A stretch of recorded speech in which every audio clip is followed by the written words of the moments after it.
ఓం మహాగణాధిపతయే నమః. ఓం గురుభ్యో నమః. ఓం శ్రీమాత్రే నమః. పరమేశ్వర స్వరూపమైనటువంటి జ్యోతిష, వాస్తు మరియు ఇతర అనేకమైనటువంటి శాస్త్రములను మనకు అందించినటువంటి మహర్షులకి నమస్కారం.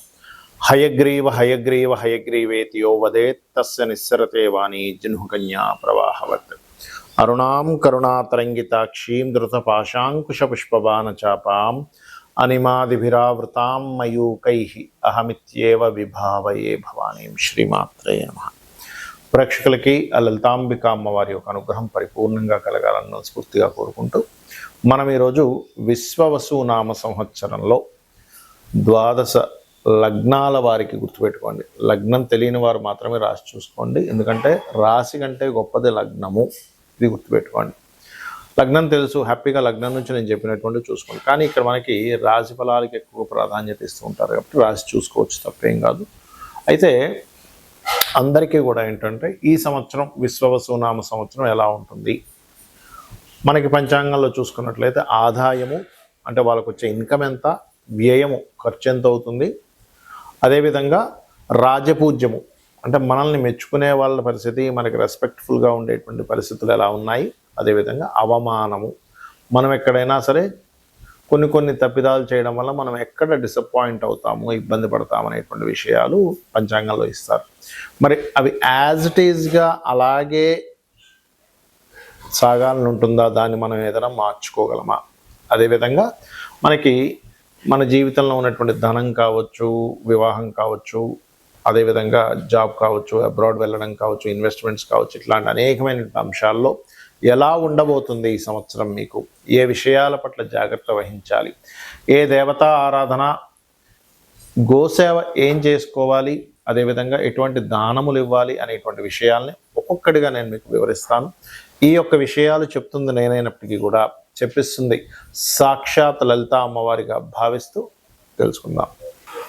మీనలగ్నము, మీనరాశి. మీనం వారికి మనకు పంచాంగాల్లో ఆదాయము, వ్యయము, రాజ్యపూజ్యము, అవమానం ఎలా ఉంది. ఎందుకంటే ఈ సంవత్సరం, కొత్త సంవత్సరం మనకి మారింది అనగానే మనం చూసుకునేది ఏంటి, పంచాంగం తీసి ఆదాయం ఎలా ఉంది, వ్యయం ఎలా ఉంది, ప్లానింగ్ కోసం చూసుకుంటూ ఉంటాం. అది కనుక చూసుకున్నట్లయితే 5, 5, 3, 1గా ఉందంటే ఆదాయం ఎంత ఉందో వ్యయం ఎంత ఉంది చక్కగా.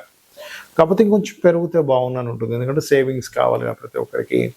అదేవిధంగా రాజ్యపూజ్యం 3, అవమానం 1, చాలా తక్కువగా ఉంది అవమానం కాబట్టి పెద్ద ఇబ్బంది పడాల్సిన అవసరం లేదు.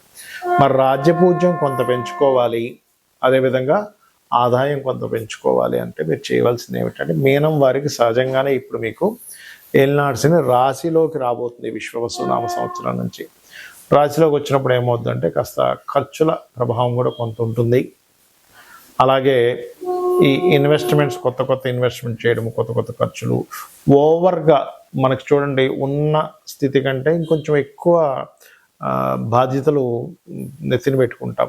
ఇటువంటివి కొంచెం వస్తున్నాయి బికాజ్ ఆఫ్ లగ్నంలో రాహు ఉంటూ శని యొక్క ప్రభావం ఉంది రాశి మీద. కాబట్టి కొంచెం ఎక్కువగా ఏమైనా మీరు ఎక్కువ బాధ్యతలు ఎక్కువగా పెట్టుకుంటున్నారా, వాటికి కొంచెం జాగ్రత్తగా ఉండండి. ఇది ప్రధానంగా గుర్తుపెట్టుకోండి. అలాగే ఖర్చులు తగ్గించుకోవాలి అంటే కాస్త మీరు ఏలినాటి శని యొక్క ప్రభావం ఉంది కాబట్టి శనికి సంబంధించిన స్తోత్ర పఠనం, ఆంజనేయ స్వామి ఆలయాలకు వెళ్ళడము, దక్షిణామూర్తి ఆలయాలకు వెళ్ళడము, ఇట్లాంటివి ఎక్కువగా చేయండి. కాకపోతే మీకు ఈ మాసంలో రాస్యాధిపతి 4లో మే 15వ తేదీ నుంచి మారుతున్నాడు కాబట్టి ఏదైనా ప్రాపర్టీ తీసుకునేటువంటి యోగం ఉంది. అంటే ఈ సమయంలో తీసుకునేటువంటి ప్రాపర్టీస్ వల్ల మీకు మంచి లబ్ధి ఉంటుంది. మొదటి 3 నెలలు ఎవరికి ధనం ఇవ్వకండి, అందులో ముఖ్యంగా షేర్ మార్కెట్లో అసలు డబ్బులు పెట్టకండి మొదటి 3 నెలలు. తర్వాత కూడా మీ జన్మజాతకంలో షేర్ మార్కెట్ ద్వారా ధనయోగం ఉంటేనే ఇన్వెస్ట్మెంట్స్ చేయాలి, అదర్వైజ్ కుదరదు. అది ఎలా ఉంటుంది అంటే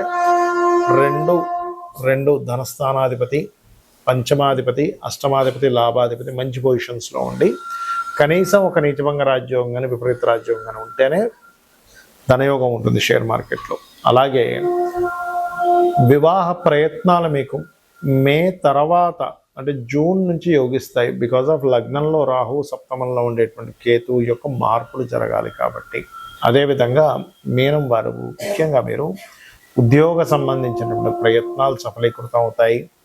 మీకు మాత్రమే కాకుండా మీ యొక్క జీవిత భాగస్వామికి కూడా చేసేటువంటి ఉద్యోగ ప్రయత్నాలు, అందులో ముఖ్యంగా బ్యాంకింగ్ సెక్టార్స్, టీచింగ్ రిలేటెడ్ సంబంధించిన, అకౌంటింగ్ రిలేటెడ్ సంబంధించిన, మార్కెటింగ్ రిలేటెడ్ సంబంధించినటువంటి వృత్తులలో ఉద్యోగ అవకాశాలు పెరగనున్నాయి.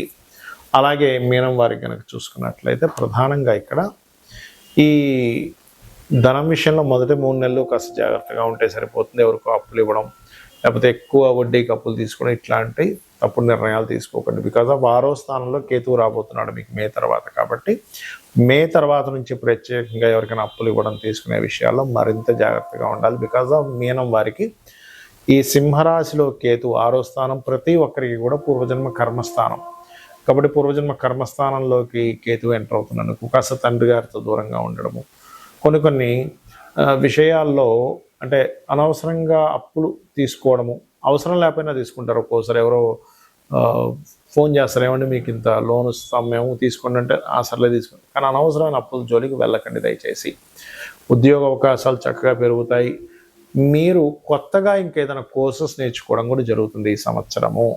కొత్తగా ఇప్పుడు సాఫ్ట్వేర్ డెవలప్స్ అవుతూ ఉంటాయి, ఏఐ లాంటివి కానీ, ఎనీథింగ్ అకౌంటింగ్ సెక్టార్స్ ఏదైనా సాఫ్ట్వేర్ రిలేటెడ్ సంబంధించిన నేర్చుకోవడం అనేటువంటిది చాలా స్పష్టంగా గోచరిస్తుంది. కాకపోతే మీకు రాశిలో శని యొక్క సంచారం ఉంది కాబట్టి కొన్ని జాగ్రత్తలు కనుక తీసుకుంటే ఎలాంటి శని ప్రభావం పడదు. అదేమిటి అంటే ఎక్కువగా నిద్రపోకండి. వయసులో ఉన్నవారు, ముసలి వాళ్ళు, స్త్రీలు, లేనట్లయితే చిన్నపిల్లలు, వీళ్ళకి ఏమి ఇబ్బంది ఉండదు. కానీ యువకులు దాదాపుగా ఒక 55 ఏళ్ళ వరకు ఉండేటువంటి వారు ఎక్కువగా నిద్రపోకండి ఎలాంటి శని జరిగేటప్పుడు. వీలున్నప్పుడల్లా కూడా కాస్త శనివారాలు కాస్త లవణం అంటే ఉప్పు కలుపుకున్నటువంటి కొన్ని ఉప్పు గింజలు వేసినటువంటి నీటితో స్నానం చేయండి. మొత్తం తైలము ఒంటికి శనివారం పూట మర్దన చేసుకొని దాని తర్వాత స్నానం చేయండి. శని యొక్క ప్రభావం తగ్గుతుంది. మరియు పేదవాళ్ళకి, మీకు మీ దగ్గర పనిచేసేటువంటి వారికి, చిన్న చిన్న ఉద్యోగాలు చేసేటువంటి వారికి, వాళ్ళ పిల్లలకి ఏదైనా పంచిపెట్టండి. అన్ని విధాలా మీకు బాగుంటుంది. చాలామందికి జాతక చక్రం ఉండదు. మరి వాళ్ళు ఏం చేయాలి? ఎందుకంటే వాళ్ళకి రాశి, నక్షత్రము, లగ్నం ఏమీ తెలియదు. అటువంటి వారు ఈ సంవత్సరం పరంగా చూసుకుంటే, ఈ సంవత్సరం అందరూ కూడా కాస్త ఇన్వెస్ట్మెంట్స్ చేసే విషయాల పట్ల కాస్త జాగ్రత్తగా ఉండాలి. ఎందుకు?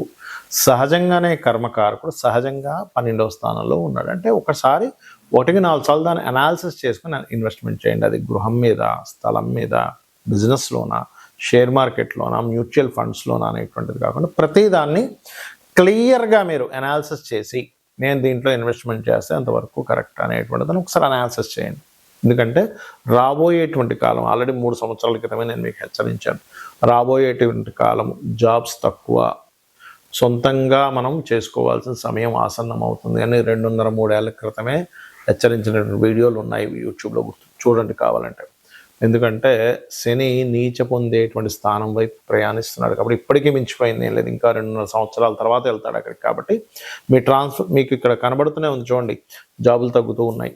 అంటే మనం ఓన్గా ఏం చేసుకోగలం, మన టాలెంట్ ఏంటి, ఒక్కొక్కరిలో ఒక్కొక్క గొప్ప టాలెంట్ ఉంటుంది. ఒక వ్యక్తికి మ్యూజిక్ వస్తే ఇంకో వ్యక్తికి చెస్ ఆడడం బాగా రావచ్చు, అందులో టీచింగ్ వెళ్ళొచ్చు. లేదా ఒక వ్యక్తి మంచి ఫుడ్, ఒక వ్యక్తి మంచి క్రియేటివిటీ పర్సన్ అయి ఉంటాడు, ఇంకో వ్యక్తి మంచి ఫైనాన్షియల్ గైడింగ్ ఇచ్చే వ్యక్తి అయి ఉంటాడు. మీలో ఉండేటువంటి టాలెంట్ ఫస్ట్ మీరు గుర్తించి ఈ వైపు మార్గాన్ని ఫస్ట్ ఎంచుకోండి. అలాగే ఎవరికైనా సరే వారికి జాతక చక్రం లేదు, మాకు తెలియదండి, మాది ఏలినాడు శని నడుస్తుందో, అర్ధాష్టమ శని నడుస్తుందో, అష్టమ శని నడుస్తుందో తెలియదు అనుకునేటువంటి వారికి ఒకటే చెప్తా, నిత్యము ఉదయము సాయంత్రము అమ్మవారికి దీపారాధన లేదా మీ ఇష్టదైవానికి దీపారాధన, పంచోపచార పూజ చేయండి. అంటే గంధము, పుష్పము, ధూపము, దీపము, నైవేద్యము. జస్ట్ మనస్ఫూర్తిగా ఒక్క 10 నిమిషాల్లో మీకు పూజ కంప్లీట్ అవుతుంది. ఖచ్చితంగా మీకు ఎటువంటి ప్రభావం, మీ జన్మజాతకంలో నాకు ఏలినాడు శని ఉందనో, లేకపోతే పలానా గోచారంలో ఉండేటువంటి గురుబలం లేదనో, లేనట్లయితే ఒక్కొక్కసారి ఏమవుతుంటుందంటే కాల సర్పదోషం, ఇట్లాంటివన్నీ భయాలు పెట్టుకుంటారు అనవసరంగా. అటువంటి భయాలు ఏమీ పెట్టుకోకండి. చక్కగా గ్రహస్థితి ఎలాగున్నా నేను అమ్మవారి పాదాలు పట్టుకున్నా, నా శివుణ్ణి నమ్ముకున్నా, లేదా నారాయణుని నమ్ముకున్నా, నా ఇష్టదైవాన్ని నమ్ముకున్నా, నా ఇష్టదైవమే నన్ను చక్కటి మార్గంలోకి తీసుకెళ్తుందని మీ పనులు మీరు చేస్తూ కూర్చోండి. అనవసరమైన భయాలు పెట్టుకోకండి. అలాగే ఇక్కడ ఒక చిన్న టిప్ ఇస్తాను, ఏంటంటే వాస్తుపరంగా ఎప్పుడు కూడా మీకు ధనాభివృద్ధి కలగాలి అంటే ఉత్తరంలో ఎటువంటి బాత్రూమ్స్, లెటరిన్స్ ఉండకూడదు. ఉత్తరంలో వైట్ కలర్ ఉండేలా చూసుకోండి. ఖచ్చితంగా మీకు 100% కూడా మీకు మీ యొక్క ఫైనాన్షియల్ గ్రోత్ పెరిగి తీరుతుంది. అలాగే ఆగ్నేయంలో కూడా వాటర్ లేకుండా కాస్త ఒక గ్రీన్ బల్బ్ ఉండేలా చూసుకోండి.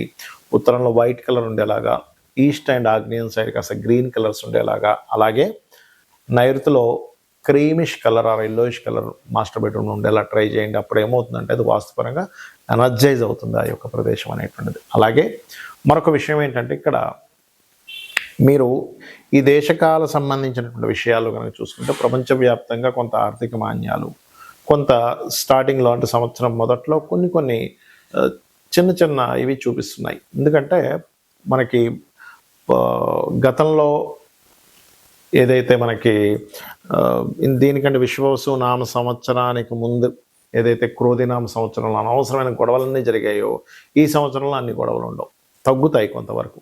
కాకపోతే ఈ ఆర్థిక మాన్యాలు, ఈ జాబ్ మీద ప్రభావాలు ఇవి ఉంటాయి కాబట్టి ఈ యొక్క విషయంలో కాస్త మీరు జాగ్రత్తగా మీ లైఫ్ని ప్లాన్ చేసుకుంటారని మనస్ఫూర్తిగా కోరుకుంటూ శ్రీమాత్రే నమః.